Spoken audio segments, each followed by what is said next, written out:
Bonjour tout le monde, j'espère que vous allez bien aujourd'hui. Je vous souhaite la bienvenue sur ma chaîne. Si vous n'êtes pas encore abonné, s'il vous plaît, je vous invite à vous abonner, à partager la recette s'il vous plaît et à me laisser un commentaire. Je vous retrouve pour faire des crêpes, on va dire, je ne sais pas si vous allez dire pliées, roulées ou farcies. Vous allez voir la recette, elle est très très simple. Donc je vous la présente. Je commence ma recette déjà par faire une pâte à crêpes. Pour la pâte à crêpes, j'ai mis 250 grammes de farine dans un saladier. J'ai tamisé ma farine. J'ai tamisé en plus 50 grammes de fécule de maïs. J'ai tamisé directement sur ma farine. J'ai rajouté une cuillère à café de sucre et une cuillère à café de sel.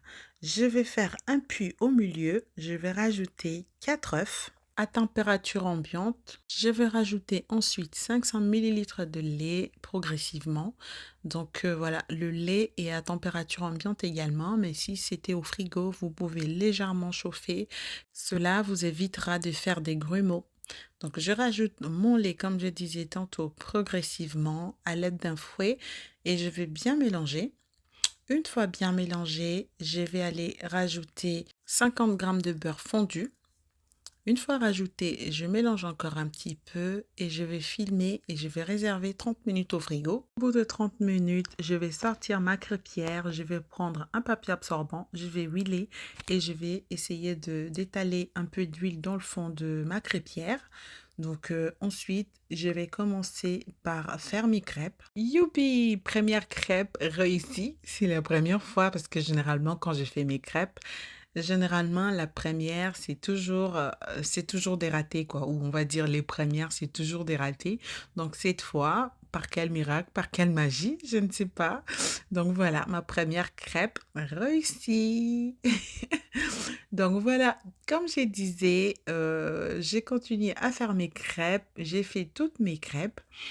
Ensuite, je vais aller couvrir pour que ça ne sèche pas à l'aide d'un film ou aluminium.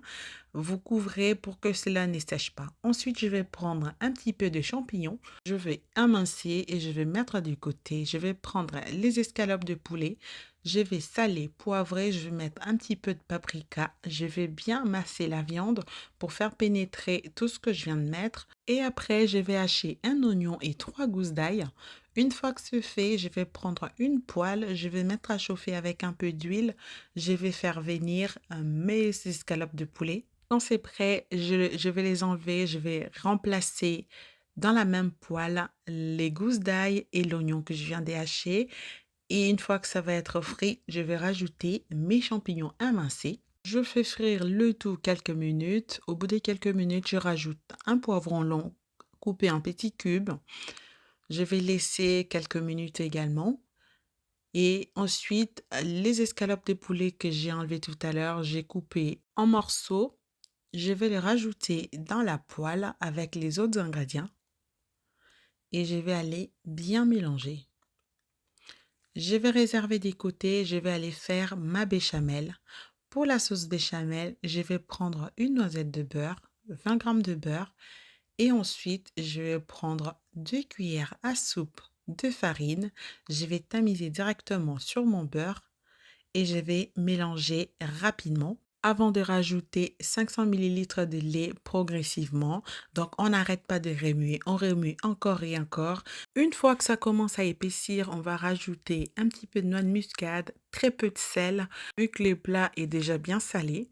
Donc, je vais rajouter en plus un peu de poivre. Je vais bien mélanger ma béchamel.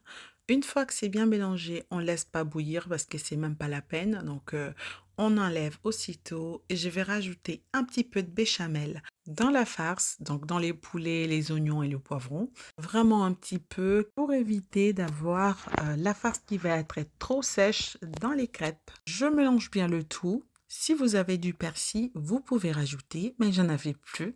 Donc voilà. Et ensuite, je vais prendre un plat allant au four. Dans le fond de mon plat, je vais mettre un petit peu de béchamel vraiment un petit fond pour éviter que les crêpes soient collées dans le fond. Vous pouvez aussi, bien mettre, un petit peu de beurre dans le fond de votre plat, mais moi j'ai opté pour, la béchamel. Je mets la béchamel, une fois que j'ai mis, j'étale bien à l'aide d'une cuillère. Une fois que c'est fait, je vais préparer maintenant mes crêpes avec la farce. Je vais récupérer mes crêpes, je vais mettre dans le centre de la crêpe un petit peu de farce et ensuite je vais plier d'abord les deux bords de deux côtés et ensuite les deux autres côtés comme ce que vous voyez sur la vidéo. C'est une recette qui se mange bien le midi comme le soir. Vous avez vu, c'est pas très lourd. Surtout, vous n'oubliez pas d'enregistrer la recette, vous la partagez pour ne pas la perdre de vue. Ça peut toujours dépanner. Donc, laissez-moi un commentaire pour me dire d'où vous me recevez. Je serai heureuse de vous lire, s'il vous plaît. Merci beaucoup. Donc, je vais plier la dernière crêpe. Je vais mettre le tout dans le plat. Pour cette recette, vous pouvez garnir aussi avec de la viande hachée, avec du poisson, avec tout ce que vous voulez en fait, ou juste avec des légumes si vous ne consommez pas de viande. Donc, comme je vous disais tantôt, on va tout mettre dans le plat. Donc, vous pouvez mettre un peu de béchamel de chaque côté de vos crêpes pour éviter que ça se colle entre elles. Donc, voilà. Et ensuite, une fois que le tout dans le plat, je vais aller mettre une petite cuillère de béchamel sur chaque crêpe pour éviter que ça puisse sécher dans le four. Et ensuite, je vais mettre un petit peu de fromage. Vous mettez le fromage de votre choix ou vous pouvez juste enfourner comme ça avec de la béchamel sans mettre de fromage pour qu'il soit un peu plus léger si c'est pour un soir. Par contre, à côté, vous mettez un peu de salade pour accompagner tout ça. Sur les fromages, je vais rajouter des rondelles de tomates et sur les tomates, je vais rajouter un petit peu d'origan juste pour, plus de goût et pour plus de déco aussi. Donc voilà et je vais aller enfourner à 200 degrés pendant 20 minutes ou jusqu'à ce que vous verrez votre fromage bien fondu, bien gratiné et là, vous pouvez enlever. Vous pouvez déguster avec un peu de salade à côté ou tout simplement manger comme ça, pour un soir comme je disais ou pour le midi. Ça passe nickel chrome. Voilà, voilà, chers amis, j'espère que la recette d'aujourd'hui vous plaira. Merci à vous de l'avoir partagée avec moi. Donc voilà, n'oubliez surtout pas de vous abonner à ma chaîne. N'oubliez pas de partager la recette. Laissez-moi un commentaire, s'il vous plaît. Je vous retrouve très bientôt pour la nouvelle recette. D'ici là, portez-vous bien. Bye bye.